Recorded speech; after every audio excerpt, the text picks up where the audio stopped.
ఇంట్లో ఈరోజు chicken curry.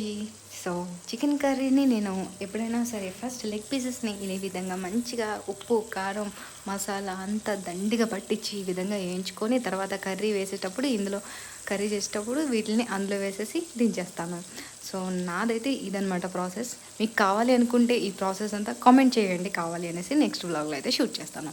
So ఈసారి అయితే మాత్రం నేను తినక అప్పటికి చికెన్ 1 వీక్ అవుతుంది. లాస్ట్ వీక్ శ్రీకాంత్ బర్త్డేకి నేను షూట్ చేసి పెట్టాను కదా వ్లాగ్, బయటికి వెళ్ళి తిన్నాము. సో ఈసారి మాత్రం ఇంటి దగ్గర తింటున్నాం. సో నేనే ప్రిపేర్ చేశాను, కర్రీ మాత్రం తను ప్రిపేర్ చేస్తున్నారు. సో అదే ప్యాన్లో ఇప్పుడు కర్రీ ప్రిపేర్ చేసుకుంటున్నాము. సో ఇలా రెడీ అయిపోయింది మన లెగ్ పీసెస్ అనేవి. సో లెగ్ పీస్ చూస్తుంటే సూపర్ ఉంది, నోరు ఊరుతుంది. నేను ఏదైనా సరే చికెన్ తెచ్చినప్పుడు దిష్ తీసుకొని తింటాను అనమాట. ఫస్ట్ దిష్ తీసేసి తింటాను.